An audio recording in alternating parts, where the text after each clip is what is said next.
And Shut up. That's a tough right to hide. Since I'm in the man's house today, I guess I ought to tell a little joke. There were these two old widow women, and they lived out in the middle of nowhere. And they hadn't been to church in a while, so the old preacher thought, well, I gotta go check on them old girls. And so he got out there and got in the house, and they went in the back to do something. And a little while they came back, and one of them said to the old preacher boy, "Looked like you're enjoying them peanuts." He said, "Yeah, I really love these peanuts. I might eat them all."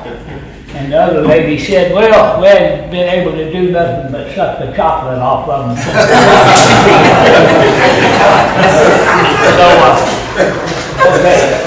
So I'm Waco, I'm an alcoholic. I'm happy about being sober. I'm not a counselor, I'm not a consultant. I don't speak for Alcoholics Anonymous, I speak for my own self. It was never my plan growing up to be in AA. But I got here real early. I lived in a little town called Waco, California. And I sent one of my sponsees one day through my neighborhood. A fellow named Biker Joe was in the neighborhood doing a job. And I said, "Go to 514 South Bacton Street and call me when you get there." And he got there and he said, "Why, I'm here." I said, "Well, get out and take some pictures."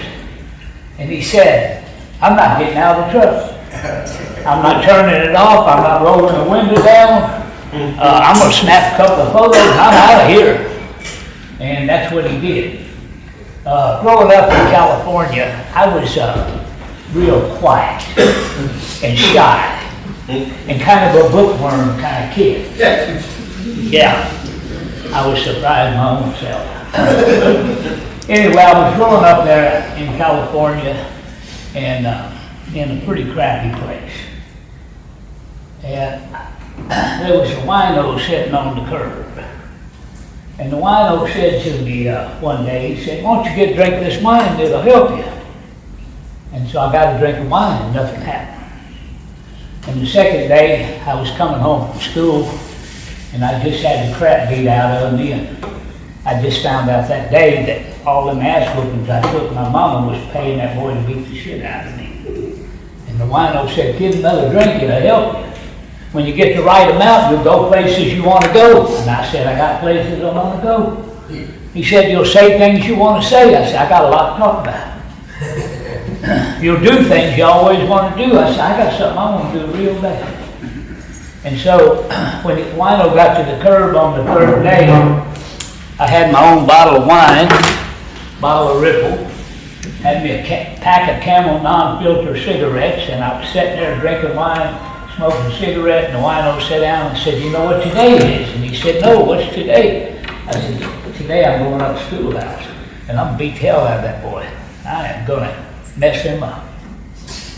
And I got me a little more wine, I went on up to schoolhouse, found me a piece of lumber with some nails drove through it, and when Chuck Guy came out of the classroom, I hit him in the face with that hard as I could, and I beat on him as long as I could. And the next day, I'm sitting on the curb drinking wine. And the wino said, "What do you think?" And I said, "I found something I've been looking for my whole life. Some way to stop some of that stuff. And wine gave me the ability to do it. Wine's better than chocolate candy and girls." And I didn't know nothing about any of them either. And so I found what I was looking for.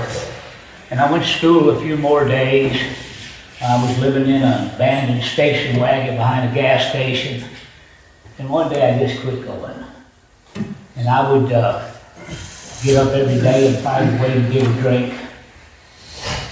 If I didn't have wine, I would take whatever's available, like horse tranquilizers when I could get them. They help you leave late and get there early. And I stayed around California a little while. And at 12 and a half years old, I got charged with attempted murder for beating the hell out of that boy. And the judge said he was going to sentence me to the California State Penitentiary. And I said to him, "Can I tell you something?" He said, "Yeah." I said, "Do what you got to do." Nobody seemed to care when it was happening to me. But now if this boy got his ass whooped, everybody cares about him. So do what you got to do. And he said, "I'm going to sentence you to not more than 10 years, not less than 5 years in the California State Penitentiary." And I went off to do my little thing. And I'd already heard all his stories about how it's going to work out. Well, when I got there that day, there was this black guy, and he looked like a big ass tree. And it just went up and up and up, and there wasn't no end to it. And he looked at me and said, "Boy, your name Waco?" I said, "It is." He said, "Let me tell you how it works in here." He said, "Ain't nobody gonna bother you. If they do, they won't live to do it again. You start something, you're on your own. But if you don't, point them out." And I did my little time, and I got out of there, and I got in more trouble and went to jail some more. Got in some more trouble, went to jail some more. And while in jail, somebody had the bright idea that I would like to join the United States Army. And they took me to South City, to the place in handcuffs, and said, "This boy wants to join the Army." And the guy said, "Is he 5 feet tall?" He said, "He is." I said, "No, I ain't."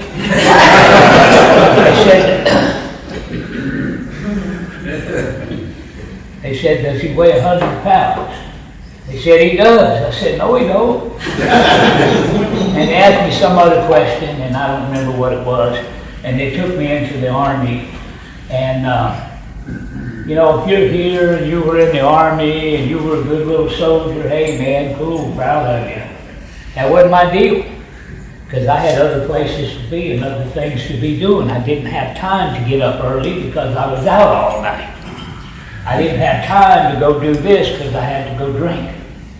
And so, while in the Army, I got in trouble. And I got in real trouble. Police got me for driving a stolen car, hitting another car.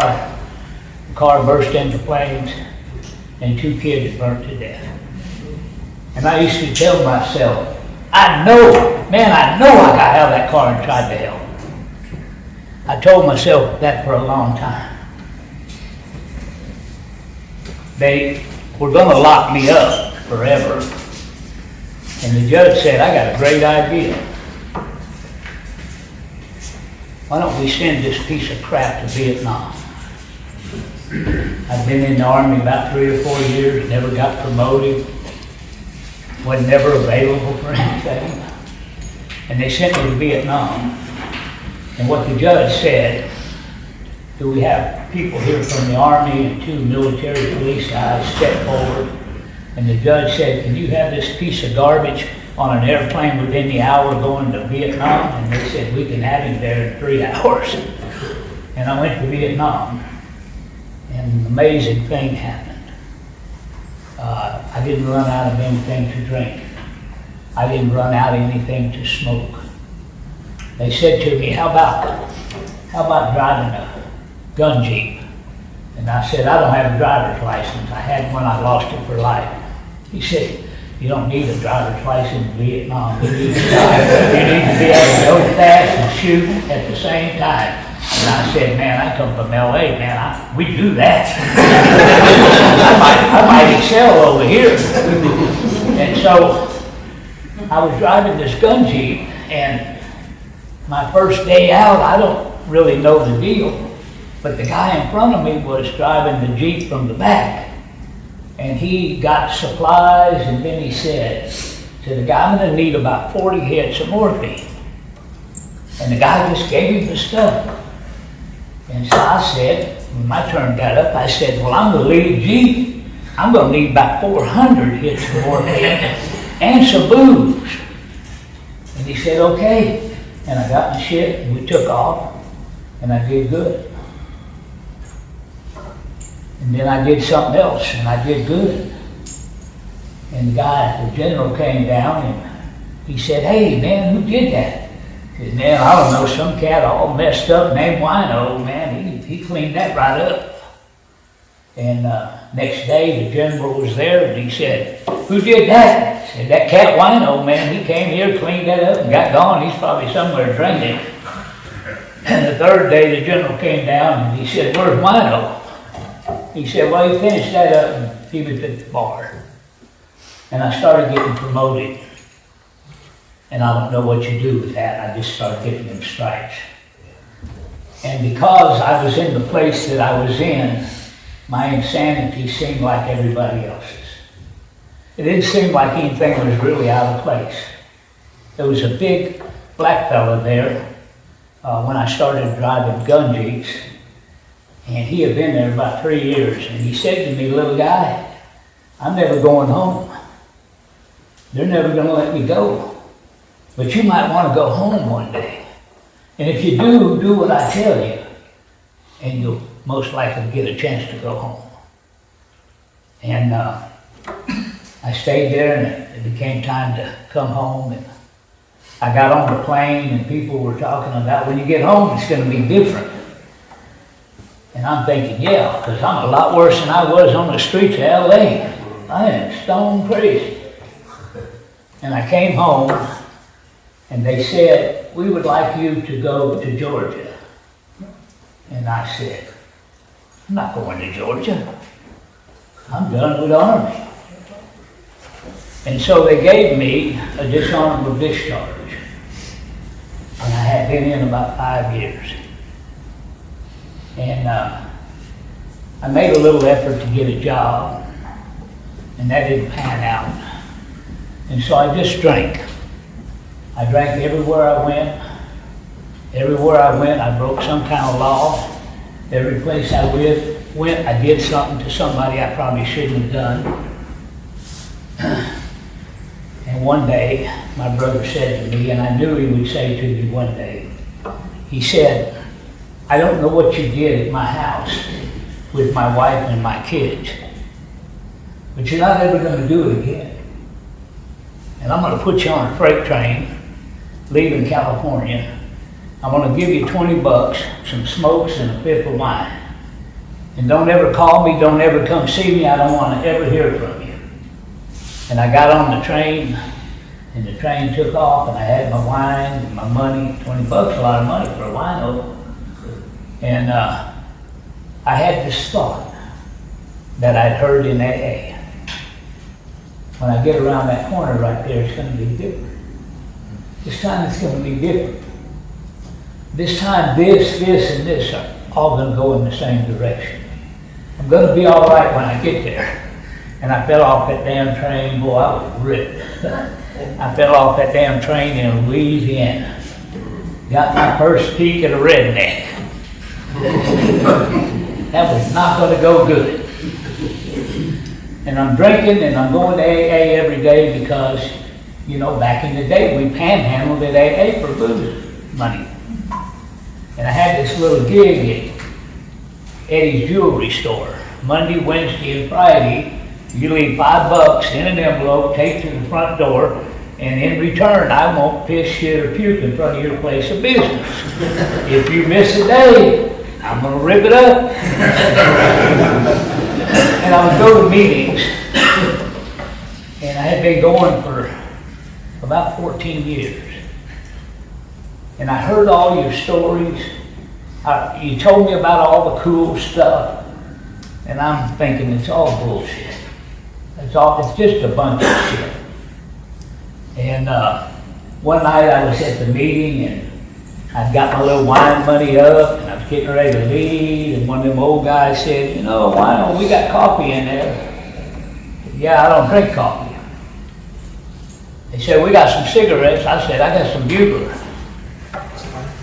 They said, "We got pretty girls in the meeting." And I had never talked to a girl. I thought about it. I practiced about how all that works out and what does what. Got pretty good at it. And I thought, well, hell, I'll go talk to a girl.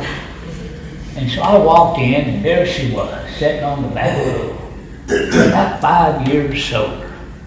Daddy was an old timer, brother was an old timer, sister was an old timer. So I went over and gonna talk to her. But then I got that grip on the back of her chair and I started shaking my leg a little bit. And she said, "What's wrong with your leg?" I said, "Ain't nothing wrong with my leg." I said, "You ain't never walked around drunk shitting on yourself?" And she said, "No." I said, "Well, I do. And if you shake your leg, that chip and peel will fall off. Make room for more." And then the only thing I thought of to say to her, which did not work, I said, "How'd you like to get lucky?" Now, I had not had a change of clothes in a year. I had not had a bath in a year. And I peed, pooped, where I sit, where I walk it, just let her rip. And she said no. And I sat in that meeting that night. After that meeting, there was a man there named Clarence Snyder. I had known Clarence Snyder before. I had met Clarence Snyder back in the 60s. There was another guy there named Henry Formby, was the Arkansas Traveler. And I had known him about 25 years. And after the meeting, the guys got together and they decided to take me home and give me a bath. And so they take me home and I've got these people scrubbing on me with a wooden brush. And I got these ladies doing something with my hair. I had long, pretty, blonde, curly hair back in the day. They had a nurse there trying to deal with the fleas and the ticks in every hole in my body. And I looked up at one of them old guys and I said, "Why y'all doing this? Y'all queer?" And the old guy looked at me and he said, "Well, no, I'm not queer, but if I was, you would not be my choice." And they gave me a bath. And I got up the next morning out of that clean bed and I had something to eat. And they put clean clothes on me that belonged to the lady's son. She had bought these clothes for her son in case he ever got out of the penitentiary. And she put them clean clothes on me and I went to a meeting and I looked around the room and I said to the guy, "Look, man, I look like everybody else. Is that weird or what?" And then a guy shared in the meeting. And I said to one of the old guys, "Man, how long you got to be sober before you sound like that?" And he said, "That guy probably had a drink on the way to the meeting." And then there was an old guy sitting on the back row. And I went back there and I recognized him from the penitentiary. And I said, "I have a question for you." And he said, "What's your question?" I said, how do you go 1 hour without taking a drink? How the hell do you do that?" And he said, "I'll show you. Sit down." And I sat down and I was ready for the wisdom. And he said, "If you get out of that chair within the hour, I will beat the hell out of you." Now, you know, I sometimes thought of myself at 60 pounds as a tough guy. And my only question was, that man's 80-something years old. I don't think I could whoop him. And I was 27. And so I sat in the chair. And the next day, they took me to a halfway house, a place called the Bridge House. And they took me in there and they said, "Would you be interested in trying to help this boy?" And the guy said, "I know him. That's Wino from California. He passed by here one time. And I told him he could stay here And we would feed him, and we would clothe him, and we would help him with whatever medical, we would help him with everything he needed. But he had to sweep the front porch off every day. And he explained to me that he was a war hero and a pretty good professional boxer. And those kind of people don't sweep the damn porch. And he opened the door and said, "Don't let it hit you in the ass, boy." So I got in the halfway house, and I thought it was just all going to be okay. It just all happened. You just don't drink and it just happens. Or you just sit there and you say what that guy said, and you feel better. And so, by the end of the first 30 days, they sent me to see a doctor. And the doctor said, "This kid has a wet brain. He drank too much over too short a period of time, and he mixed other stuff. And he's as good as he's going to get right now. He's never going to get any better." So I say, take him back where you got him, buy him some smokes and a fifth of wine, and leave him right there. So they sent me to another guy, and his diagnosis was even worse. And so the old man, Bill Steadley, that ran that house, he said, "This is what we're going to do, Wino. You're going to get up every day, and you're going to try as hard as you can not to drink. And you're going to walk to a meeting, and you're going to try to hear something that'll help you. Don't worry about food. Don't worry about rent. Don't worry about smokes. Don't worry about nothing, but just be in the meeting. And we'll take care of it." And I stayed there 9.5 months, and I went out on a job one day. And he said, "If the job is too much, just drag up. If you can make the whole 8, make it." And I made the whole 8. About a year in, they took us to a convention. And they said, at this convention, "I want you to find what you're looking for." And I get to the Longview Convention. I think back then it used to be called the East Texas Roundup. And I got there and I was out front, just a pretty little cute thing, not a care in the world, looking for what I'm looking for, don't know what it is, until it got there. And that big red and white Cadillac pulled up in front of that hotel. And I said, "Damn, boy, I want one of them." And this boy got out, and he got out for a while, he was a big fella. And I walked over there, and he had 2 women with him in the front seat of that car. And I looked at his pocket, I could tell he had a little roll going. So I said, "Hey, buddy, I want what you got." He said, "My name's Bad Billy Pierce from El Dorado, Arkansas." And I said, "Good for you. What about the 2 women? I want to know about that." And he said, "One's my wife and one's my girlfriend." I said, "Y'all gonna be sleeping in the same bed?" He said, "Yeah." I said, "Well, I want what you got. How do I get it?" I saw Billy a good long time later, and I knew that day that alcoholic gave a damn about me, because he looked down at me and he told me the truth. He said, "Wino, if you want what I got, all you gotta be is a liar, a cheat, a thief, a phony, and a hypocrite. And you can have what I got." And I said, "How do I get started?"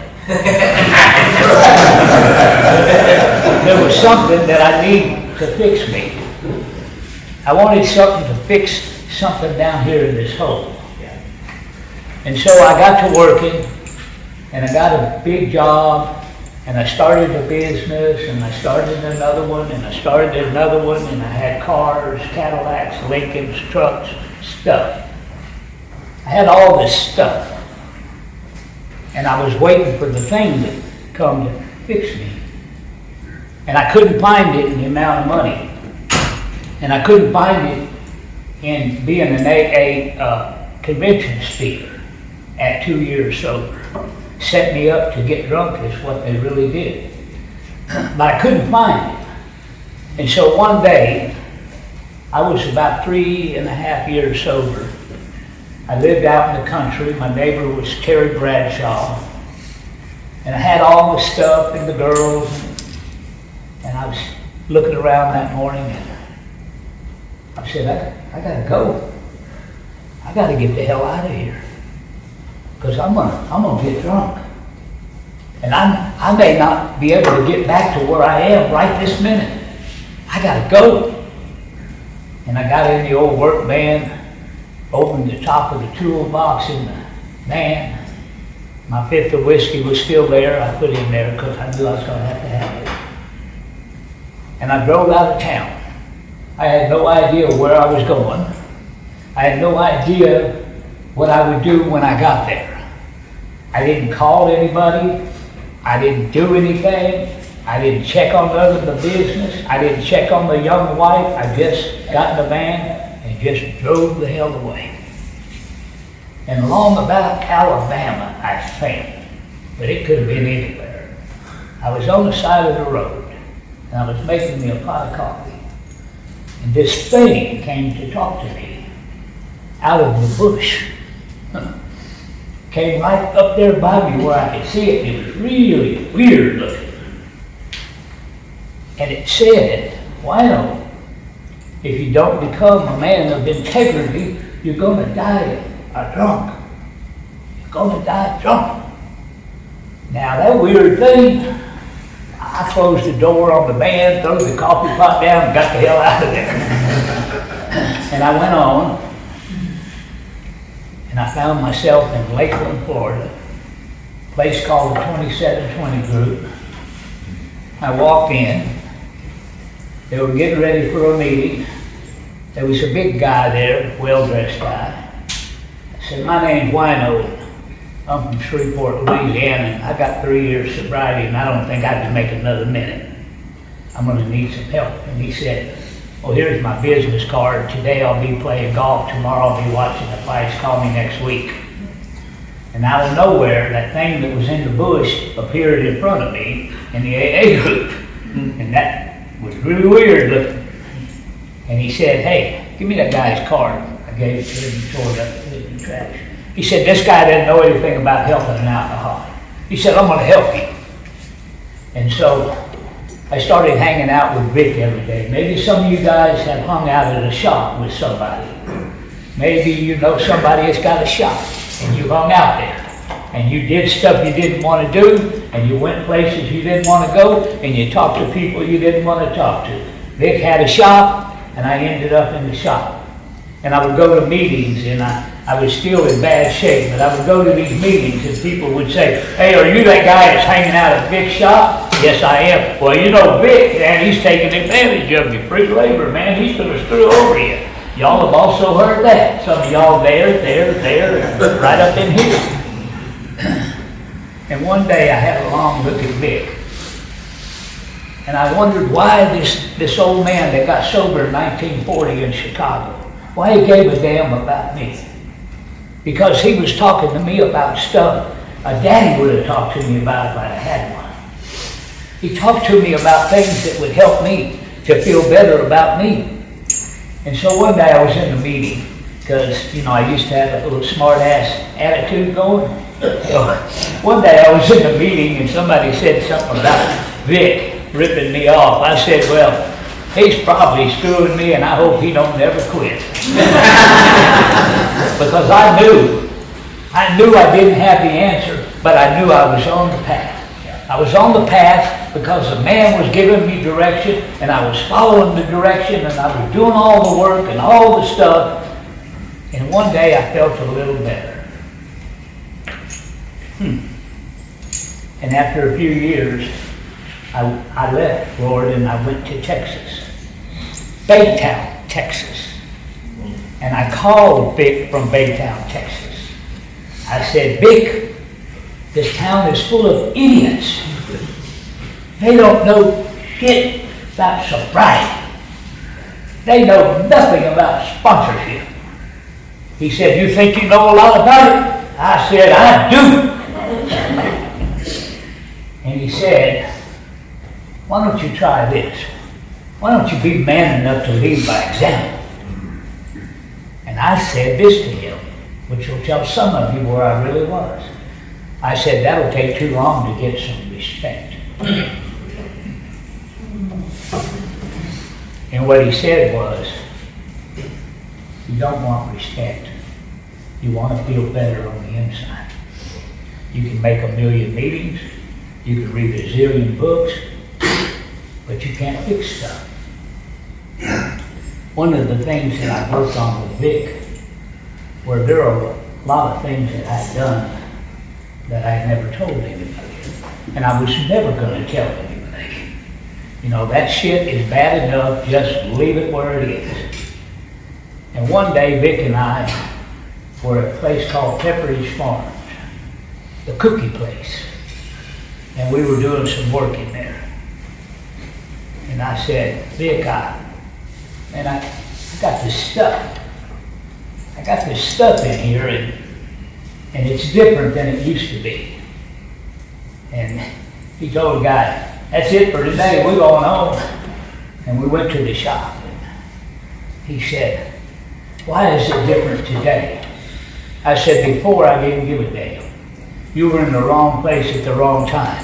I got my shots, you got your shots, everybody got theirs, suck it up. But Vic, today when I got up, I felt really bad about the little kids that died. I felt really bad about some of the other stuff I'd done. And I gotta tell you, Vic, the police are looking for me, and they've been looking for me a long time. And I'm really good at hiding. And we called the police. And if you happen to be in this room and you need to call the police, do not call them from the area you live in. Drive over a few hundred miles and call them. And then when they tell you to call us back tomorrow at 9, drive a few hundred miles the other way and call them. And we made peace with that. We made peace with the police. We wrote and we talked about the things that I'd done that had harmed other people. We talked about the will and intent. We talked about the character defects, the things that I do to intentionally harm other people. We talked about the shortcomings that we do that affect other people, but we don't necessarily mean to harm them. I didn't have hardly any of those. Everything I had was bad shit. And we done all that stuff. And I came to Texas. I didn't like nothing about the West Baytown Club. I told him they were all idiots there. He said, how about that idiot you knew there? And I said, who? He said, you picked the place. I just kind of looked at the map and said, okay, let's do that. And so I ended up there. And I had never had a sponsee. I'd had some sponsees in namesake, but I hadn't had any sponsees that I gave a damn about. And so he said to me, stay at the meeting tonight till you find a sponsee. So I'm looking, and I cannot find him. And all of a sudden, the door opens, and this one comes in, and I go, that's mine right there. He's gonna be my sponsee. He starts by me. He's got on a little cute ponytail about that long, got a little jacket that goes almost to his waist. He's got on some little jeans that are a couple sizes too small.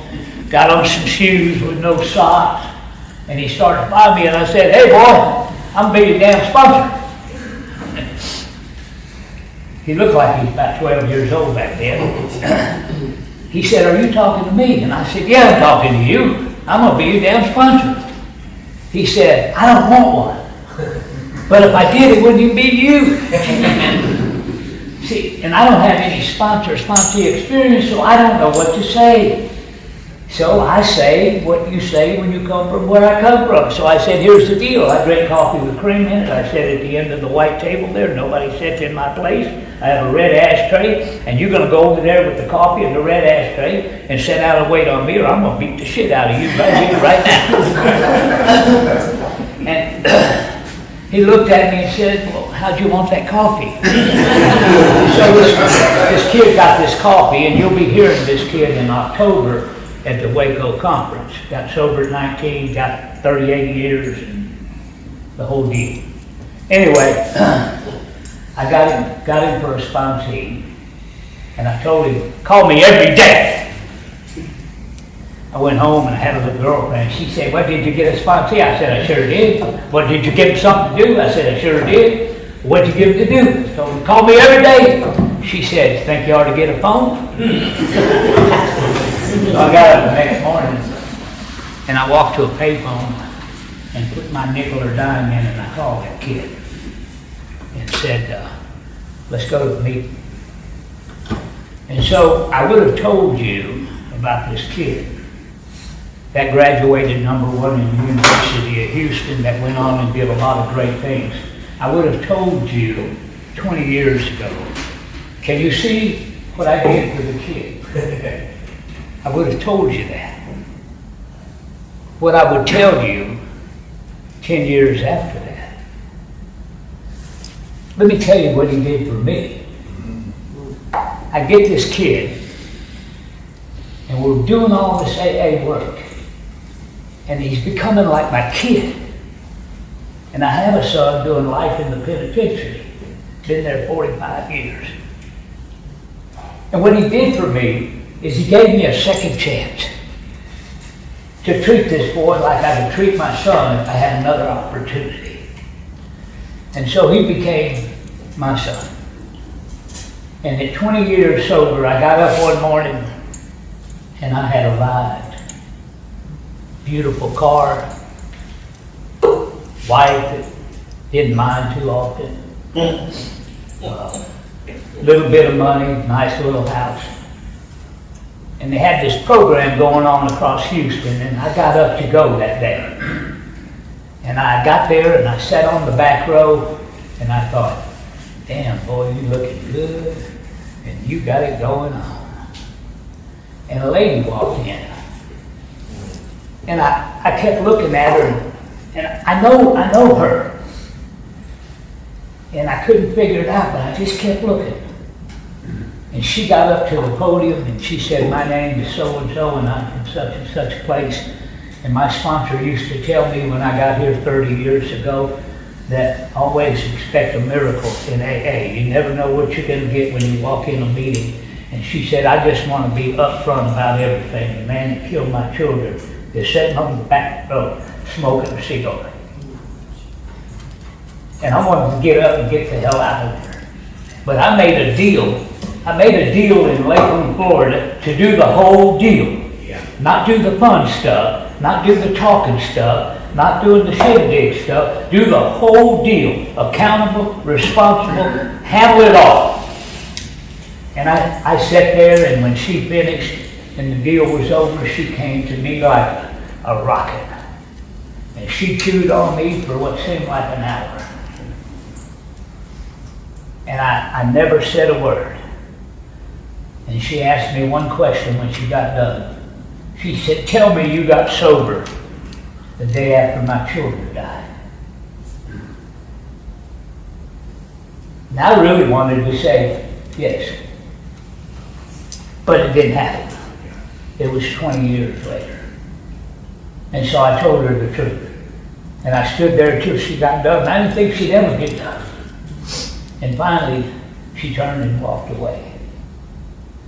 And so I'm the kind of guy that we all agree we need to work the steps. We all agree we need to live the steps. We all agree we should read the big book.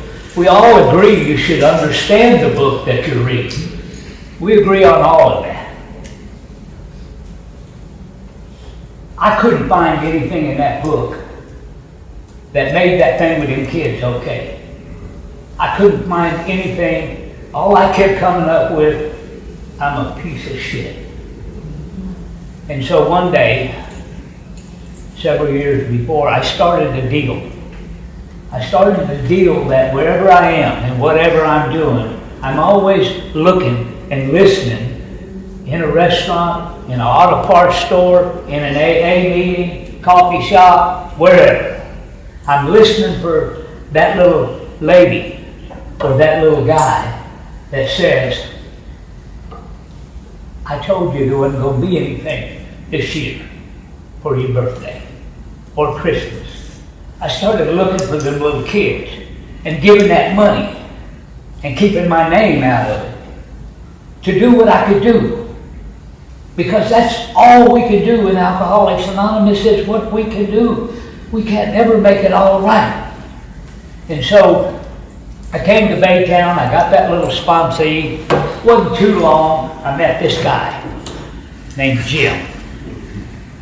Had him up to Waco to give a talk. They said, don't ever bring him back to talk and to trial. He lit that some gun up. Oh, he lit it up. And one night I had a mental breakdown. I was going across town to give a talk at something, fundraiser or something. And I said, Jim, would you mind driving me across town? Oh, I wouldn't mind at all. Yeah, buddy. We got there. And the first person I seen when I got out of the car, I said, could you give me a ride home after this shit? Because we were on the NASCAR track. And I'm like, Jim, you're so close you can't see that guy's brake light. You might want to get off the gas. That's kind of early on when I met him. And so the sponsor thing started kind of becoming part of my life. And if I was going to do it, I was going to make sure that I had my own house in order. If I was going to do it, I wanted to make sure that I'm able to lead by example. I've always held on to the thing about irritating people. I just, we're just all good at something. Yeah. I'm just good at that.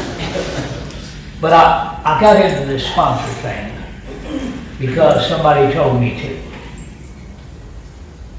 I've had so many guys that were like my brother, my father, my son, my grandson. Had all of those kinds of experiences. And I would like to think that we're prepared for what's coming down the pike, but we're not always prepared.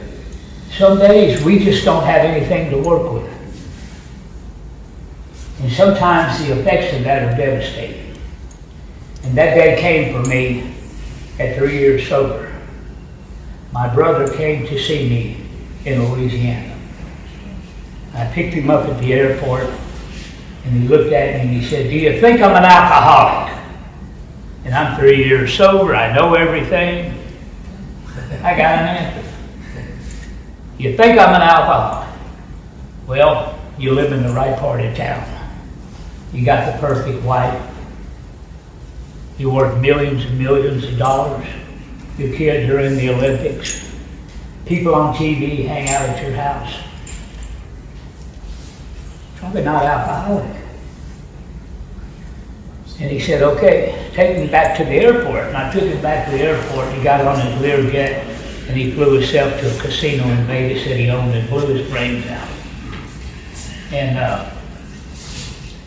I just survived that a second at a time.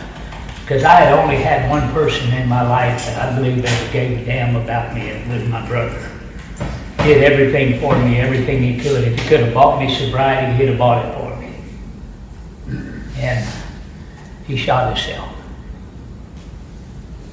And it's like all the stuff in my life, if I don't learn something from it, then it's of no value. It's just a bad set of circumstances. And so what I learned from that, and I've used that with Rick several times. When somebody comes to me and I don't have any experience about what they're going through or what they're talking about, I send them to somebody that's been through that. And that was all I had to do to my brother. Just take him to a meeting. Just take him to a meeting. Introduce him to maybe a guy like Ernie, or maybe this weird one over here. Just introduce him to some people that back out of the way. So, I was in Houston area, and went to a lot of meetings, had a lot of sponsees, had a good time. And then we moved up here to Waco, to the Good Old Boys group. And I've been to some of them Good Old Boy groups. I had a hard time with them for a little while, but not too long.